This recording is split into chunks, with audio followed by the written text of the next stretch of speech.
the Festool Domino Doweller. Oh, the XL, yes.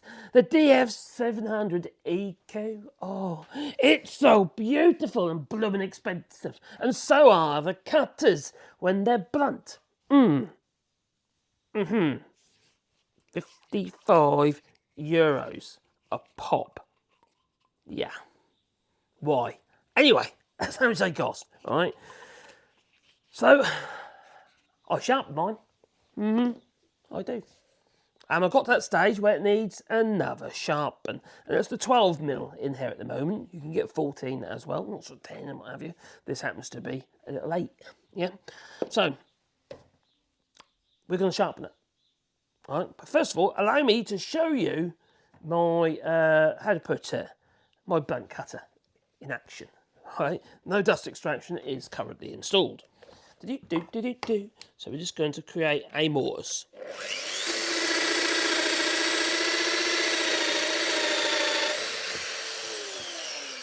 And the first thing I notice doing that, it's labouring. I'm having to put more pressure than I would do normally. If it was a nice sharp cutter in there, it'll just go through like butter, you know. And don't get me wrong, sharpening yourself, you're never going to get it in the same condition as buying a brand new cutter.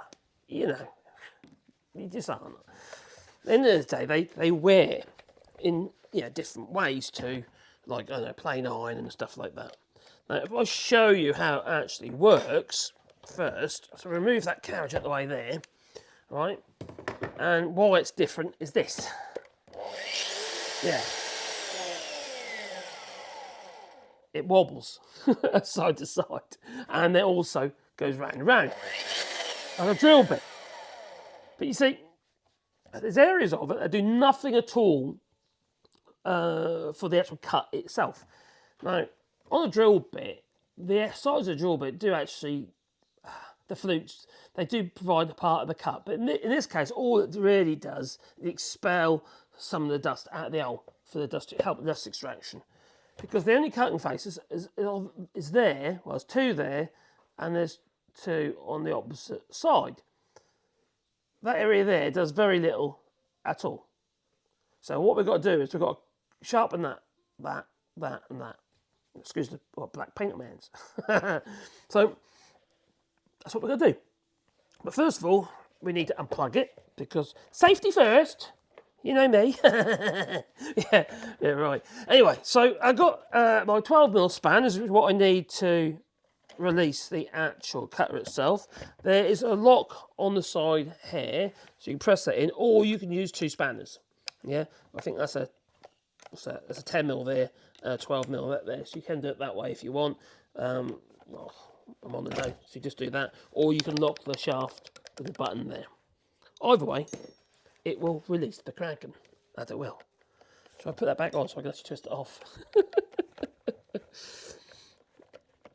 Now, whenever I put these on, I put on a bit of wax, or I put on a bit of lubricant, generally. Okay, off it comes like so. So we can put that domino over here, out of the way, like so. Well, I made a little jig, right? A little sharpening, a sharpening guide. That one there. Right, that is my Festool Domino sharpening guide. In the bottom of it has a bolt, okay? And basically you just place that in there like so, and then you tighten the bolt onto the cutter itself. Normally I use a spanner, which I haven't put there ever. Where's the spanner? Where's my spanner? Where it is. Well, that's a 13mm. Is that 13mm? No. Oh, let's use adjustable. Oh, hang on, that's 14. Let's use an adjustable then. Doesn't matter. Now, I haven't done this for a while because they last ages. They really do after sharpening. So you don't have to do it very often. Okay, let's go on. That's it. Screw it into it now. Don't need to be too tight. And then what I do is I got to spin it round into so it's facing the right way. So it's that way. I'll over tighten it. Loosen it a little bit. Spin it round. So it's that way there and that way. Oh, there you go. So it's got to be perpendicular to the side. That's, remember now, just like that. There, that's it. And then you can tighten that up. Oh, that's it, like that. You might find that you've got to wiggle it around to suit. But basically what you want that to sit on there, flush. Right, a bit more. That's rigid, that's good. So that's got to sit on there like that. Okay, and that one's got to sit on there like that. Now someone asked me about this before, what angles they are. Well, let me show you. Right, it's easier to do. I can't remember, so I'm going to use my angle finder, which happens to be, okay, place that on there, on the flat area, zero it, so it's, yep, now it's zeroed. Yeah, it's not now because it's moved it, but yeah. So all I do is, it's got a hold on it, so I could show you. Zero it. Now zeroing and hold it. It's on hold. There you go. So I've zeroed it. So take the zero off, and this, the two main flanks for the sharpening are roughly about 23, 24. Well, 23 to, yeah, but it's about 23 degrees. Right, you can see for yourself what it is when you're actually doing it. It's quite simple, really. And on this face here is about 40 degrees, roughly. So the two angles are just under 40 degrees there, and this one is about 22.5 degrees. Say 22 degrees actually is nearer. Let's go more like that. Yeah, 23 degrees. That's 23 degrees. And I forgot already what that one is. 40 degrees. Okay. 23 and 40 degrees. So, once I've got it in my little guide here, all I've got to do is grab myself a sharpening plate. Sebastian, I ain't got no food on me, mate. My dog can see me again. Hello. No, I've got no treats on me, mate. They're in my laser room. They're in the lab. So I'm going to start off with a 300 grit diamond sharpener. It's a bit worn, but it doesn't matter. And you can use a bit of WD-40 for lubricant, or in this case, got some Windex here. Well, it's actually not Windex, it's actually just soapy water. But remember to dry it off. Put that on there like that, and onto your sharpening plate, like so. And you just got to use that as a guide. You literally just got to sharpen, the faces, like so. And you want to use the guide because the guide makes sure that you're following the same angle every time.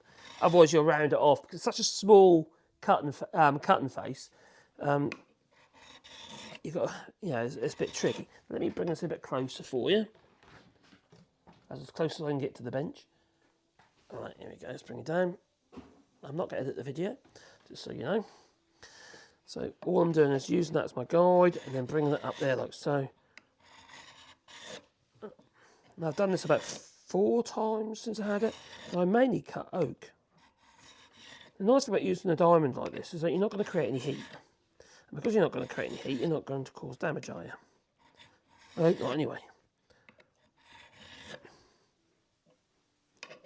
I can see that I'm actually, I can see the faces are actually lining up. I'm creating a new bevel.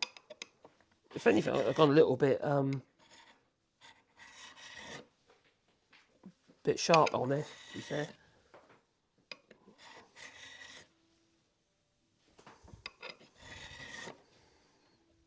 There you go. You want sawdust? Loads under there, Don. Don't worry, I'm talking to the missus.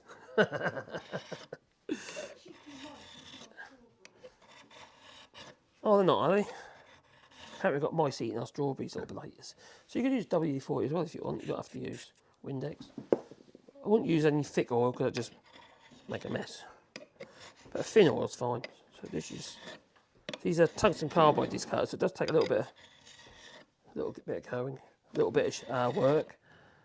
But when you consider how expensive these things are, it's worthwhile spending a little bit of time doing a good job, isn't it? 55 quid just for a glorified drill bit.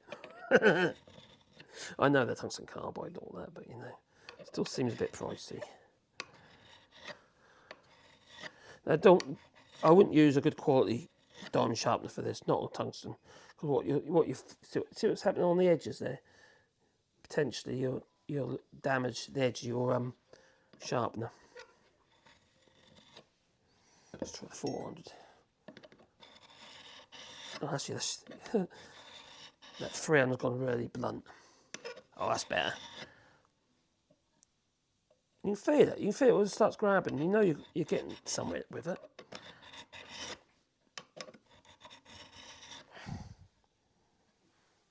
For a start, you won't create much of a burr because it's on tungsten carbide. But it should start grabbing your skin.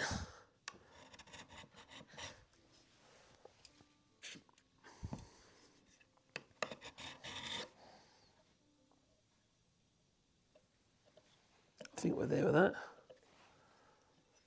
Right. This is real time, this is, you know. Yeah, there's no reason why you can't do that, to be fair. Backwards and forwards. A bit noisy though, isn't it?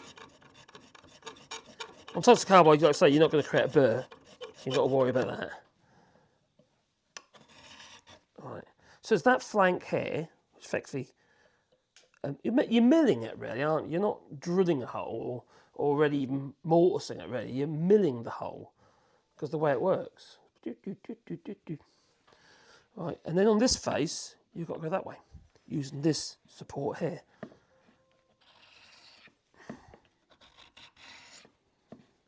Now, whenever you do this sort of thing, it's good I did, wear ready specs of high magnification. Or jeweller's, glasses. So you should start feeling it grab. Make a comparison on the side you haven't done if you like.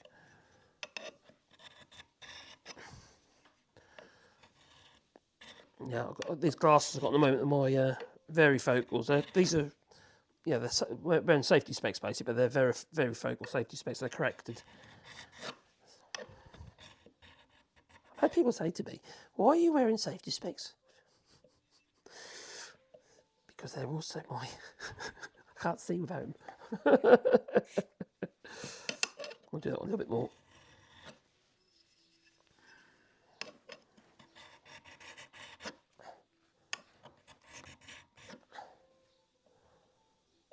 That's definitely better. All right. I'm not trying to spin that round. I work from right to left, so we're just going to turn it around like so. So I've done one face, and now I'm going to do the other face. That face there is done. All right. I don't need to do that flank there. There's no flank just there, but it doesn't actually do anything. It's really that one there, maybe a little bit on that edge there if you want to touch that edge there up, but we'll do that out of the jig, out of the guide, sorry. I'm not saying this is going to be like new. I'm just saying it will do the job. It'll be more effective than it was. I know it will, because I've done so many times now. You will get to the point where you can't do it because the shape on the end here, and also what you'll do is you affect the actual width of the actual mortise itself. Every time you, effectively what you're doing is you're making it narrower. A tiny amount. You'll just make it narrower.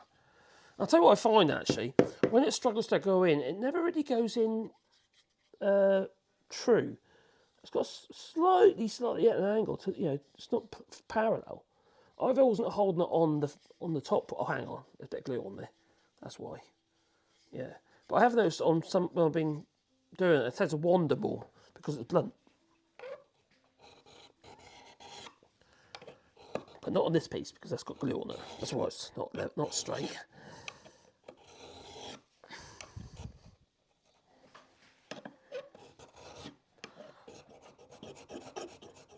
There's no reason why you can't do that, especially the first stages. You always refine it, can't you?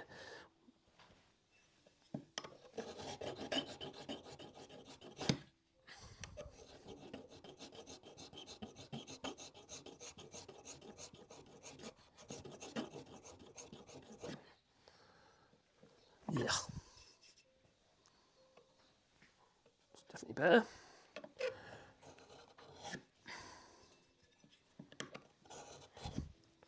Like so, and now we've got that flank there.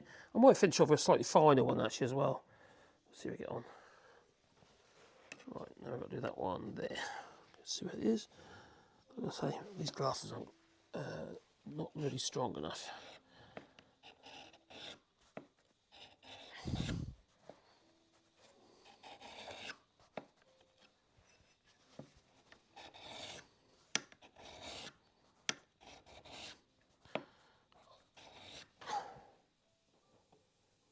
Definitely sharper. So I'm now going to use, what's this, sort of 2,500 grit. Just refine it a little bit.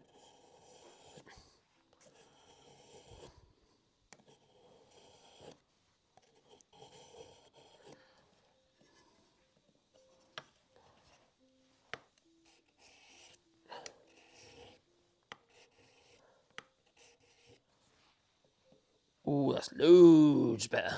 Let's spin that round again. Just touch it up, and then we'll put it back in the machine and see if it's any good. Now, like I said, I'm not editing this video, so if it doesn't work, you'll see. There again, you won't be able to feel it, because obviously I'll be the one using the machine, and it's really how it feels, it's where you really notice the difference.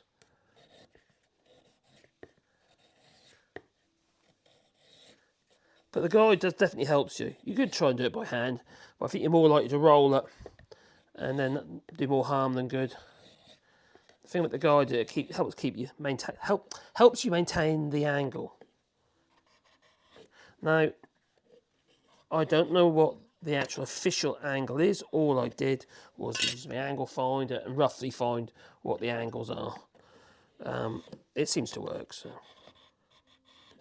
Put it like that, it's definitely better than what it is if I didn't sharpen it. I think we're there now. So the faces were done.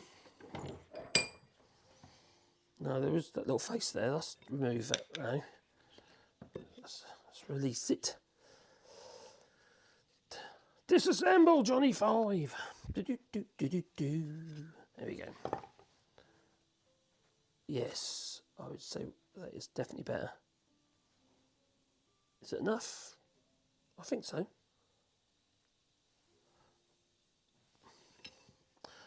If I grab that one, there's another face just there, which, I don't know if you can see it. You've got these two bevels there, one there, right? The middle point doesn't really matter. And then on this corner, it's like the corner being taken off, that is a cutting face there, and the same on the opposite side, but also just there. That is actually a cutting face, not much of a cutting face, but it is actually a cutting face there. And there. We've got to remember, when it's at an angle, most of that isn't even engaging in the wood. It's just there. But I'm going to do that by hand. I'm just going to grab that, put that lubricant on it first. And I'm just going to... I'll put that in there just to rest on it. Yeah, that's the idea.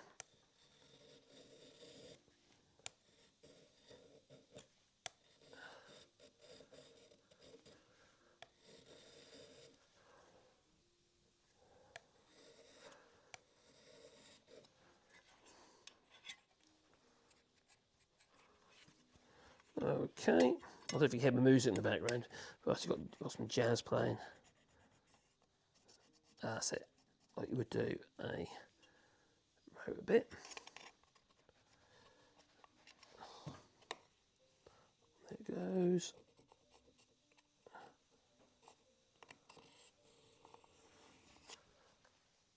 Oh God, that's loads better.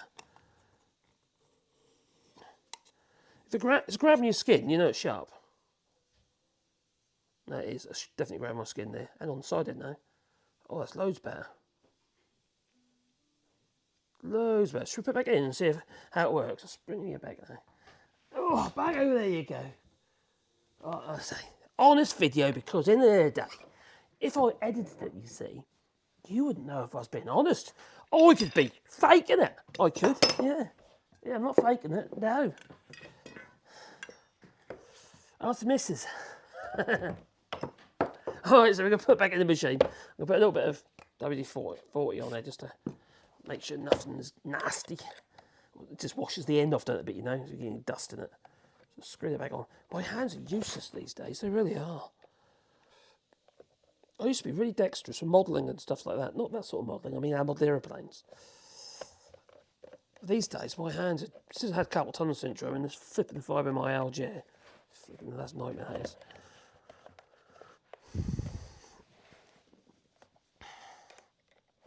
Sometimes I can't make videos. I feel really lethargic and a bit down. It makes you depressed. And I'm not really a depressing type person. You know? I'm quite a happy-go-lucky kind of geezer. I like to have fun. I like to take the mick out of stuff and people. If you can't take a joke, don't come here. Anyway, we're going to slide that back in there. Actually, while that's off, I'll tell you what I'm going to quickly do. There's some bronze bushes in there, all right? And the thing about them is they get dirty. They wear, don't they? You know, like anything like that wears. So I'm just going to grab a rag. If I find a rag, I'm just shoving that hole. Need a rag to shove in me hole. Not that hole, no. Right, here we go. Here's one. And I'll just squirt some of this into the bronze. I generally do it every time I take it off.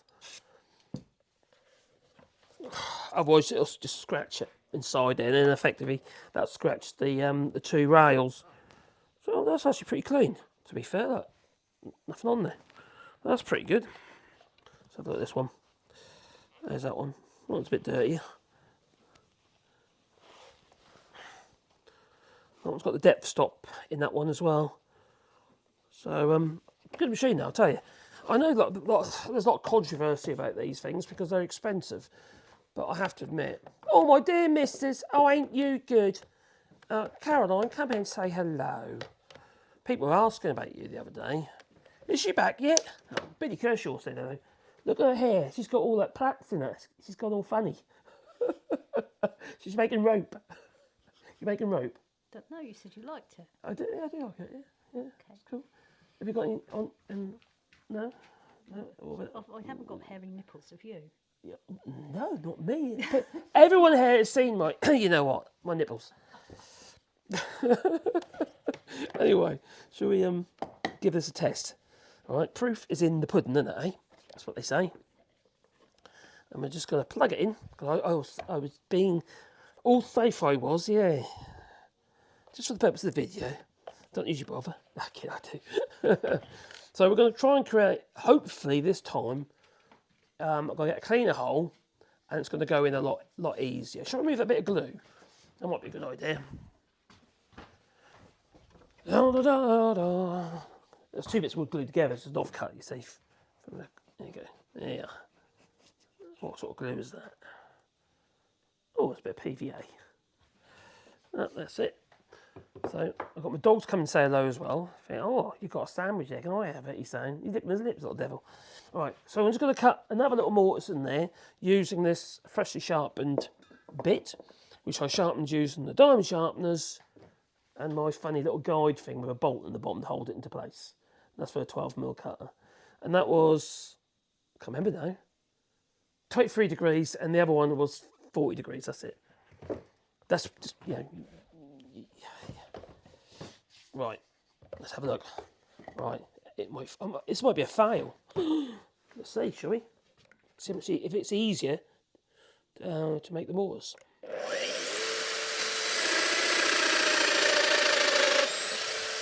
No, that's chalk and cheese. Definitely better. Oh, that's loads better. Yeah, that went in really quickly. It's still as furry, but there again, it's this cheapy old pine. What if I've got a piece of oak I can do it in and try it on that? But that is definitely better. Oh, that's good. Excellent. Yeah, it does work. So there you go. I've got coffee here. There you go. So you can sharpen your Festool Domino bits. I haven't tried sharpening any small bits. This is a 12mm bit. Obviously, smaller. They are harder going to be to sharpen. I wouldn't sharpen on the machine. I really wouldn't. They're too expensive to mess up. That's why I see it anyway. But yeah, I went in true as well this time. Good. So yeah, you can sharpen. You saw it went in quicker, didn't it? It went in so much easier. I didn't put hardly any pressure on it either, because before it felt like there was resistance there. So yes, you can sharpen your Festool Domino bits and save yourself 55 flipping euros. Just make yourself a little jig like that. If you see, slow mo, slow mo, slow mo, slow mo. Little bolt in the bottom, okay, which then screws into the bottom. That's only it's the wrong thread rating, but it's enough just to hold it into place. And you just got to set the distance on that. As it wears down, you might find you might want to just reduce these angles a little bit. Not reduce the angles, just take a little bit off.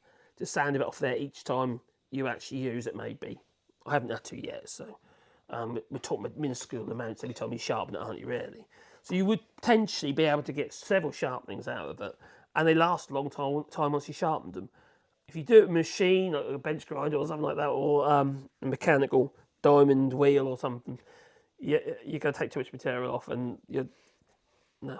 How often you got to do it? Just sit there, just get a few sharpenings with a diamond plate. Anyway, that's what I did, and it works. It does. Toodaloo. Oh yeah, don't forget to beat the like button, maybe subscribe to the channel, and a little bell icon, because then you get all basically in your pocket every time I upload another video. Yeah, I said it really quickly. Toodaloo.